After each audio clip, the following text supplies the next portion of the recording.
United Lutheran Seminary presents the Seminary Explores podcast, conversations on faith, art, people, politics, theology, life, and more, with voices from around the corner and around the globe. Blessed be the tie that binds. Hello, I'm Jerry Christensen, and this is the Seminary Explores. If you're interested in the Civil War, if you're interested in human nature, and especially in leadership in human nature and the role of religion in the leadership of human nature, especially in the Civil War, this is a program for you. Our guest is Dr. Christian B. Keller. He is professor of history and the General Dwight D. Eisenhower Chair of National Security, the Department of National Security and Strategy at the United States Army War College in Carlisle. And he is the author of a recent book published by Pegasus in 2019, just this year, called The Great Partnership: Robert E. Lee, Stonewall Jackson, and the Fate of the Civil War. People today, even historians, don't often acknowledge that there was a religious connection between Lee and Jackson, besides that wonderful friendship and partnership that they felt about their home state and about the cause of the Confederacy. But religion, how would that be a tie that binds? That's a great question, Jerry, and thanks for having me on the program. I'd like to state up front that anything that I say is my own words, and it does not represent the official views of the United States Army, the U.S. government, or the Department of Defense. So after we've cleared that formality, I can continue. The religious connection between Robert E. Lee and Stonewall Jackson was extremely important. It was important because it cemented the friendship, which underpinned the professional relationship between the two generals. And I discuss all of these themes in the book. And one thing I discovered in the course of my research that had been out there since the records had first been printed and had been made available to scholars was that Lee and Jackson approached their Christianity from essentially similar perspectives, though from different denominational backgrounds. Jackson, of course, Blue Light Presbyterian, and Robert E. Lee coming from the Episcopal side of the aisle. They both, however, looked at their faith through the lens of evangelical providentialism. And by that I mean they believed very much that the Lord controlled everything that occurred on this earth, and that there was a modicum of human agency that He allowed to occur for better or for worse. And if good things happened, it was because humans made good choices, and blessings would fall from the Lord as a result of that. If bad things happened, bad choices were made by humans. Of course, God knew all of this in advance, which the providentialists all agreed upon, North and South, regardless of where or when. And Lee and Jackson found, after they became close, which started even during Jackson's Valley Campaign of 1862 through correspondence, and then later when Jackson brings his army east to help defend Richmond in the Peninsular Campaign of June and July of 1862, Lee and Jackson found very quickly that they approached their Christianity from this similar perspective.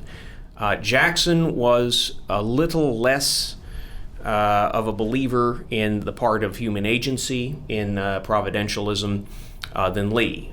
Jackson believed in what I would call a margin of human choice, and he did believe people made decisions for better or for worse, but he believed that there was no question the Lord completely controlled everything. This should not be confused with predestination. Jackson comes from a Calvinist background, but he's not a predestinationalist, he's a providentialist.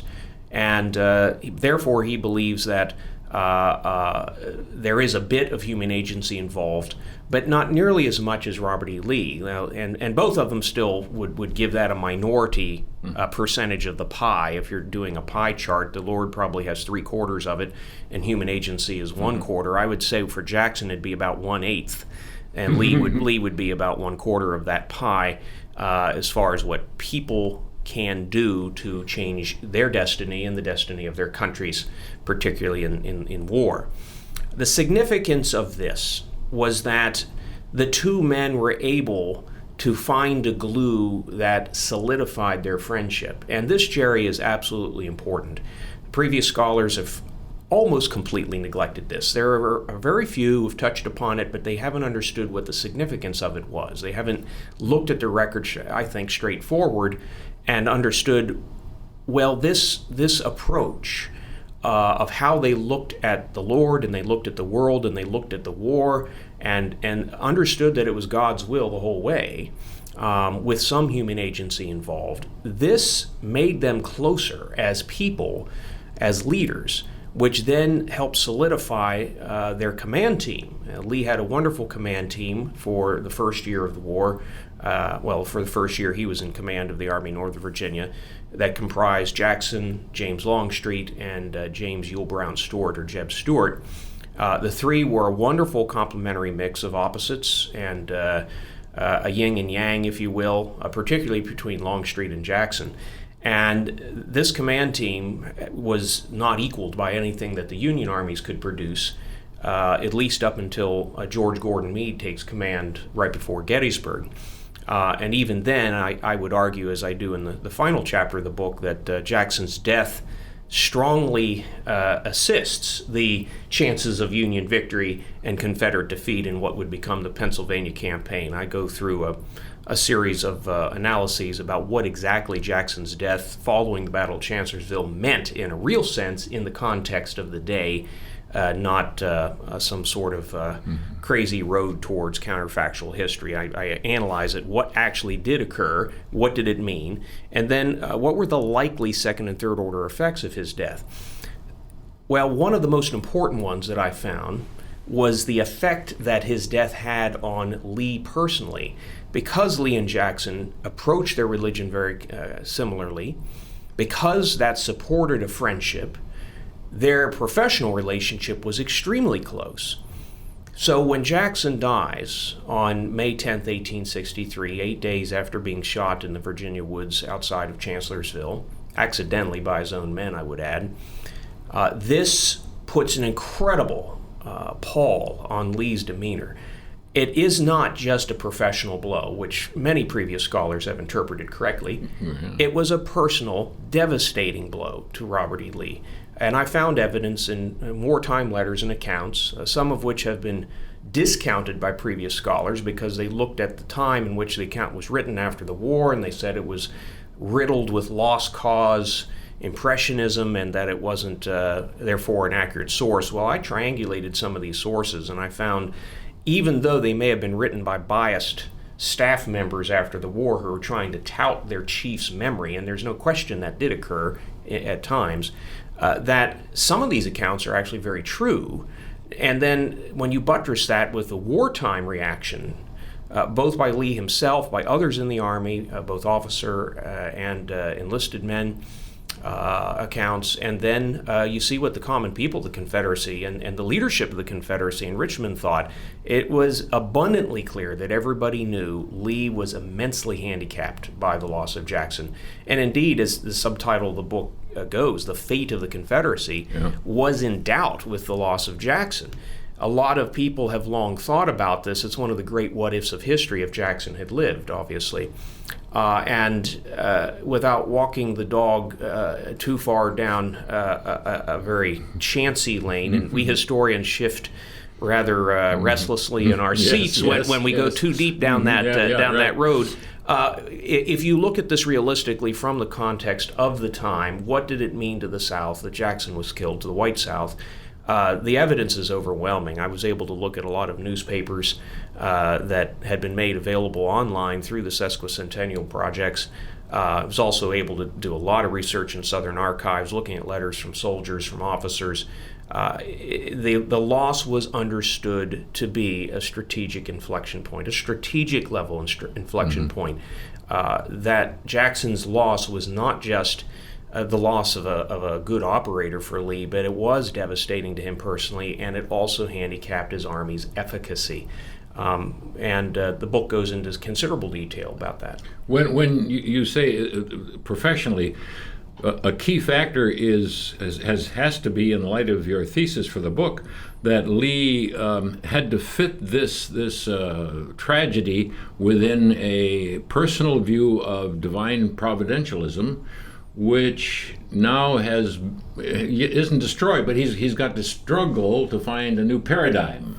Absolutely correct, Jerry, and it bothers him. He can't reconcile it very well, and it's a problem that he has to constantly deal with throughout the rest of the war. There are accounts from 1864, 1865, his staff officers writing at that time, not after the war, who observe Lee's very sad state of thinking about the loss of Jackson, and what does that mean for the cause that he's now fighting for, that he's still fighting for, that he's hoping against hope might win, even with Jackson's absence. And there's some very interesting quotes. Walter Taylor, among many of Lee's aides throughout the war, said in 1864 that the star of Confederate fortunes was at its zenith when Jackson succeeded in his flank attack at Chancellorsville on May 2nd, 1863, and it started to descend towards its nadir when Jackson died on May 10th. And he also, another one of Lee's officers, Venable, Colonel Venable, wrote during the siege of Petersburg in a very interesting letter that was written to one of Jackson's wartime biographers, that there isn't a day that passes, this was a quote, in which Lee does not think of that great and good man, and they're referring to Jackson. I tend to think that had to have been true based on Lee's reaction to Jackson's death, which was extremely heartfelt and distraught. And Lee now has to make this decision after the loss of Jackson. Has God decided to punish the Confederacy? He himself believed, as did many common folk in the Confederacy, that maybe the South was being punished for making an idol of man in Jackson, even as religious and as devoted as Jackson was to God and how he gave the glory to God and everything. Everybody else gave the glory to Jackson, and Lee himself, perhaps, and that crossed his mind. And if you look at newspaper editorials throughout the South following Jackson's death, that's one of the themes, that perhaps an idol of flesh was set up too much, and too much hope was put in Jackson and not in the Lord. Both Lee and Jackson feared before the campaign at Chancellorsville, and this is in the official records. They wrote to their wives, they wrote to the Richmond government, particularly Lee, with great concern that the Confederate people were putting too much hope in the arm of flesh and not in the Almighty. And therefore, the hard rod was going to come down at some point. And Lee was very much a believer that this might indeed occur, and you have to imagine that when Jackson falls, he probably thought that. But yet, as a good Christian, as a providentialist, Lee is going to carry on because it's the Lord's will. He prayed about it. We know he prayed every day, and believed that at least up until a period of time that the cause could still perhaps be won. So there you go. We're talking to Dr. Christian Keller about The Great Partnership, a book he's recently published with Pegasus Press. And we're especially interested in the subtitle, Robert E. Lee, Stonewall Jackson, and the Fate of the Civil War. The thesis of the book is that the two of these leaders shares with a large part of the population of America in the 1860s called evangelical providentialism. Both were deep and firm believers in divine providence, and then had to figure things out as the war went on. I'm Jerry Christensen. You're listening to the Seminary Explorers.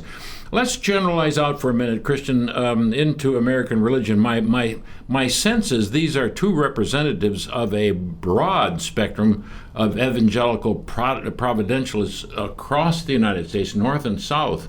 And though it's not quite relevant to the book, one of the reasons why they're healing went on after the war was that so many people could sympathize with the great tragedy, the suffering that both sides were following. But in the meantime, the middle of the 19th century was we can call it a kind of deep religion, wasn't it? It wasn't providentialism, but with a particular bent toward evangelical. Can you explain that a little bit more to me, please? An excellent point. And there have been some recent works, Jerry, I would commend to the listeners that have come out. There's a wonderful book called The Religious Life of Robert E. Lee, which is written by a good friend of mine, Dr. Cox, who lives down in Lexington, Virginia.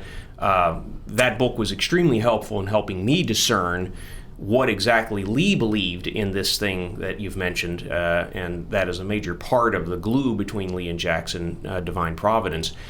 To answer your question, divine providence was one of the great underpinnings of Protestant evangelicalism writ large in the mid-19th century. Presbyterians believed in it, Methodists believed in it, Baptists believed in it, Lutherans believed in it.